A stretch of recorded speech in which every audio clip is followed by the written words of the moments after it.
2 বছর বুঝাইছি গোলাকারে নামাজ পড়েন, তো এখন কি করছেন? এখন আর বলি না। তো আল্লাহর কোরআন এটা বলছে আপনাকে, ইসলামের বিধান যে কেউ তার সন্তানকে সর্বোচ্চ 2 বছর পড়ার পরেও যদি সে নামাজ না পড়ে, এবার হে ঈমানদার আর বলতে হবে না। এটা কোরআনের বিধান, এটা রাসূলুল্লাহ সাল্লাল্লাহু আলাইহি ওয়াসাল্লামের বিধান। আপনারা থামার অনুমতি দিয়েছে কি? আজকে 25 বছর আমার হুজুর আমার বউ পর্দা করে না, আচ্ছা 25 বছর পরে হইল আর বলবো না আমি এখন আর, এই অনুমতি আছে চাচা? না। তো তাহলে আপনি থামলেন না, কথা আপনি থামলেন কেন? আল্লাহর কথা বলা বন্ধ করা, সংশোধনের চেষ্টা করা এক মুমিন আর এক মুমিনের এটা মৃত্যু পর্যন্ত কি একেবারে ইন্তেকালের পূর্ব মুহূর্ত পর্যন্ত এটা আমাদের না। কার কার? সবার বলেন না, কার কার? একটা ছোট্ট উদাহরণ দিই। হযরত ওমর রাদিয়াল্লাহু তাআলা আনহু, তিনি আমরা সবাই জানি ফজরের নামাজে ইমামতি অবস্থায় 10.5 বছর মুসলমানদের খলিফা ছিলেন। ফজরের ইমামতি অবস্থায় একজন ছদ্মবেশী চাদর দিয়ে ঢেকে একজন কাফের অগ্নিপূজক আবু লুকলু মাজুসি, সে প্রথম কাতারে দাঁড়ায়া, অনেক ঘটনা মানে সংক্ষেপে বলতেছি। তো হযরত ওমরের এই কোমর বরাবর ছুরি দিয়ে, ধারালো ছুরি দিয়ে 7-8টা খাই দিয়েছে।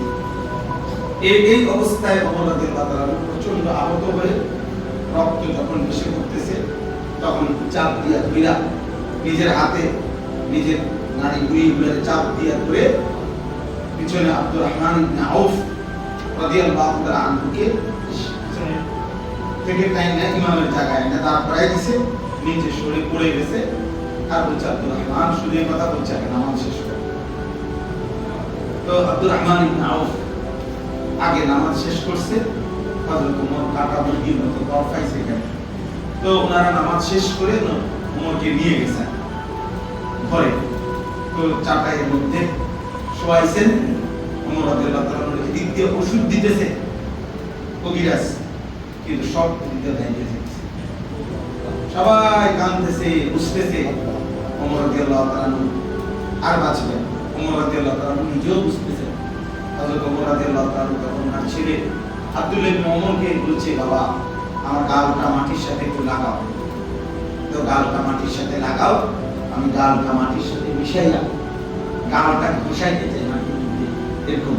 আর আল্লাহ কাছে বলতে চাই, মাওলা আপনার এই গোলাম মাটির সাথে নিজেকে মিশাইয়া আপনার কাছ থেকে একটু মাফ চাই, আপনি মনে দয়া করে মাফ করে দেন। এই বলতেছেন এই সময় দেখেন উনি শেষ অবস্থা, এখানে এই প্রচন্ড আহত, জান যায় আল্লাহর কাছে দোয়া করতেছে আল্লাহ যেন মাফ করে দেন। এই সময় আমরা নির্ভরযোগ্য আরবি কিতাবে পড়ছি, এই কিতাবের মধ্যে আমরা নিজেরা পড়ছি। ওমর রাদিয়াল্লাহু তাআলা এই অবস্থায় যারা দাঁড়ায় আছে, ওই ওনারা দেখতে আসছে এখানে সামনে দাঁড়ানো, এর মধ্যে একটা যুবককে দেখছে, তার পরনের লুঙ্গি কাকলুর নিচে, তো তার কসম কিতাবে আছে। এই শেষ অবস্থায় ওমর রাদিয়াল্লাহু তাআলা শেষবার মধ্যে ছেলেটাকে বলছে যে ইয়া বুনাইয়া ইরফা যাক, প্রিয় সন্তান।